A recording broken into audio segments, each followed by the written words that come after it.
Hello, my wonderful viewers, and welcome to another episode of Betty Adams Overanalyzes.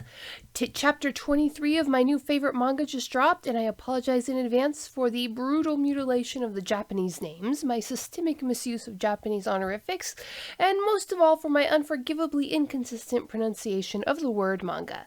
That said, there are going to be spoilers. There will be all of the spoilery spoilers. You have been warned. Now, before we get into how Kafka is 100% solidly the mom friend, I will go into my shameless self-promotion to give you time to click away from the spoilers coming. The only thing weirder than kaiju, of course, is humans. They make pets of Roombas and straps knives onto them. They befriend apex predators, transform food into poison and poison into food. Humans are weird. And the book I wrote detailing that in short science fiction comedy is up on Amazon right now.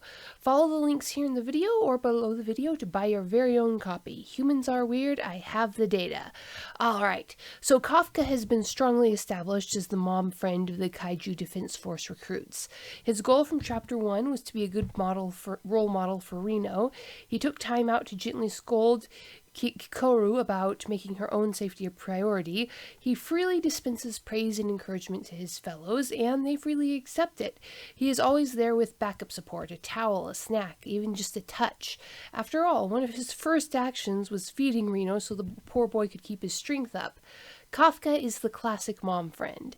This chapter has revealed who the dad friend of the group is, and not to bury the lead, it is solidly Vice Captain Hoshina. He's up late at night making sure his officers and cadets get plenty of sleep. He has dad senses and reflexes to rush in and snatch his kids out of danger. He is quietly there in the background, teaching, disciplining, supporting all of his boys and girls. Even Kafka. Now, if you hadn't figured it out by now, this chapter focuses a lot on the relationship between Kafka and Hoshina. It starts off with a private little ceremony where Kafka is formally inducted as a Defense Force officer and is told that the absent Hoshina was the one who pushed for him to be accepted. Later on, we see Kafka studying, and he's about to go to bed, but even this, his small act of self-care, is a result of the still absent Hoshina's dadding about the place.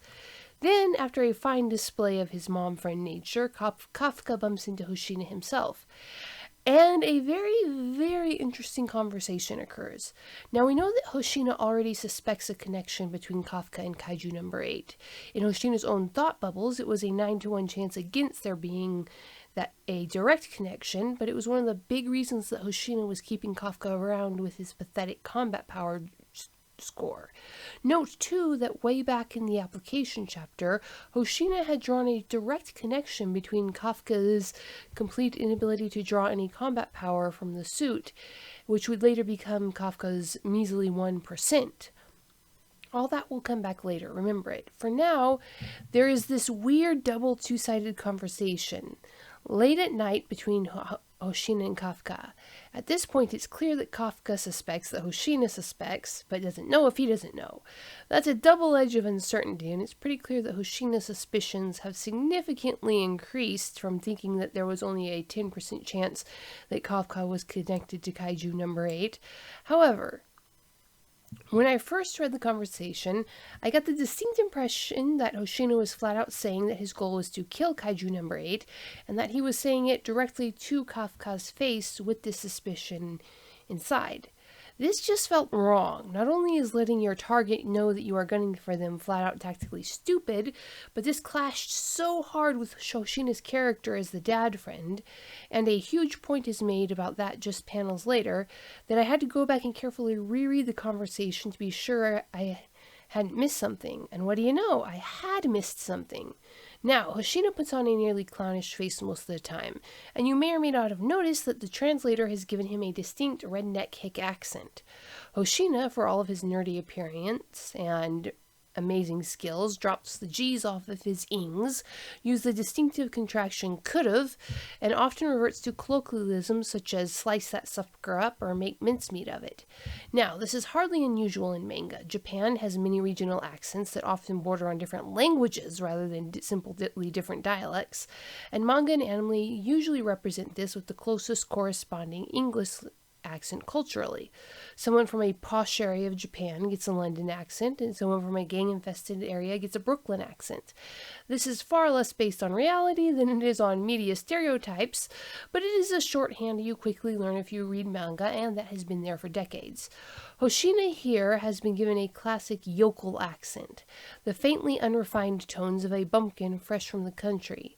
It doesn't come out when he is on duty, especially not in active combat, which is actually fairly true to real life for military operations. If you go into the military, not just your voice and accent, but even your handwriting is kind of evened out into this military basic. But the more relaxed Hoshina is, the more it does come out, which did strike me as odd at first. You see, it's unusual for most stories to give their paragons of skill, control, and intelligence, which Hoshina definitely is, bumpkin accents.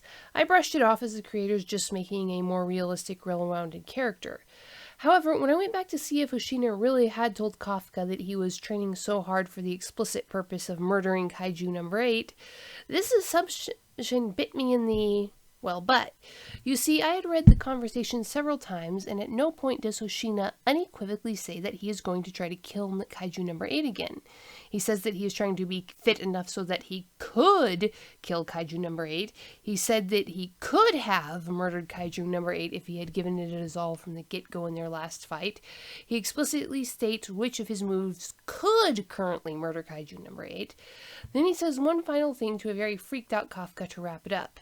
This is where his bumpkin accent and his odd double talk about killing Kaiju number 8 converge, and this is one of the times that it absolutely kills me that I don't speak Japanese, so I couldn't look at exactly what he said in the original. See, classic American bumpkin speech involves a lot of non-standard or illegal type contractions.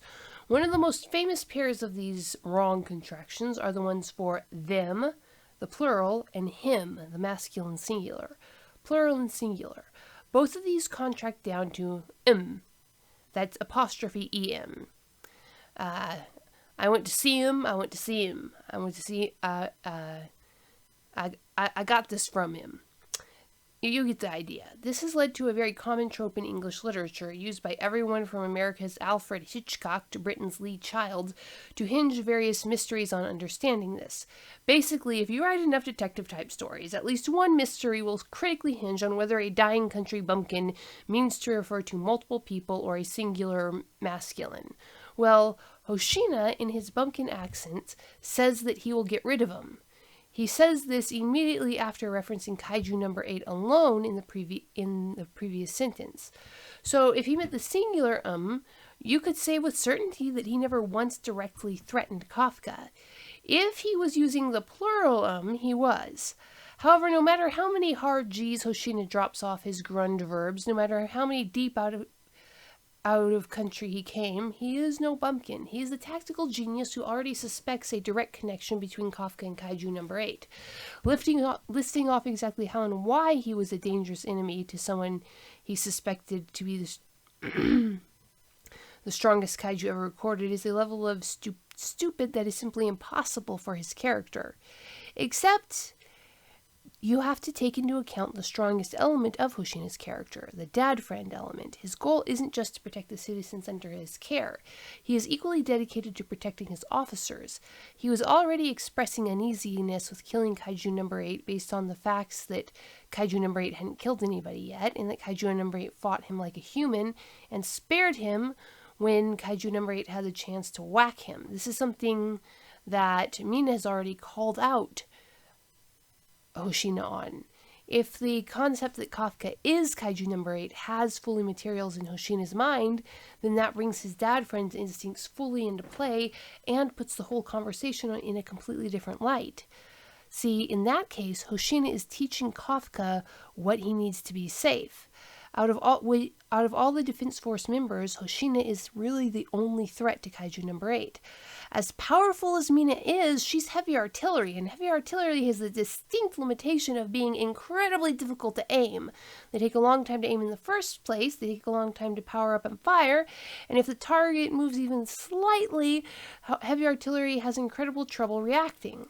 And these are all some of Mina's limitations. I'm sure she can use a smaller gun and control her power, but she has been trained and optimized to take out big targets, whereas Hoshina has been trained to take out small to mid-sized targets.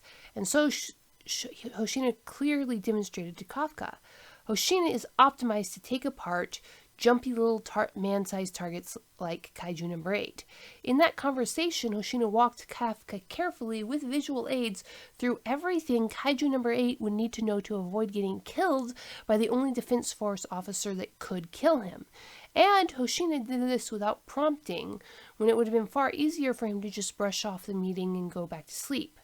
The only conclusion I can come to is that while Hoshina might not be certain yet, not even sure enough to bring his ideas up to his commanders, the idea that Kafka is Kaiju number 8 has fully formed in Hoshina's mind.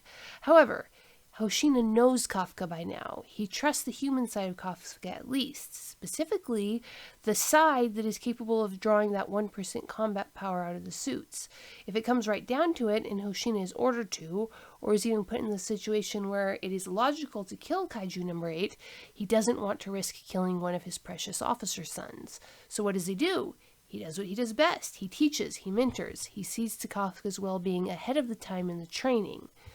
If Kafka isn't Kaiju number 8, Hoshina has only been mentoring a younger officer, a worthy way to spend time in any case. If Kafka is Kaiju number 8, Hoshina has given him the critical information he needs to survive the next time his hero demands that he leap in and put himself in Hoshina's sights. Or rather, his hero's heart demands that he leap in and put himself in Hoshina's sights. So, what do you think? Is Kafka the team mom friend? Is Hoshina the team dad friend? Was Hoshina coaching Kafka? Or was Hoshina psyching Kafka out for the next battle?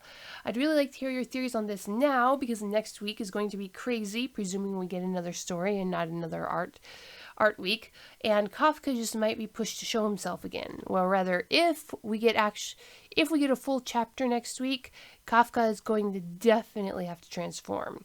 So check out the link below for a book on just how weird humans can be. Humans are weird. I have the data available on Amazon here or at the link below, and peace out, my wonderful viewers.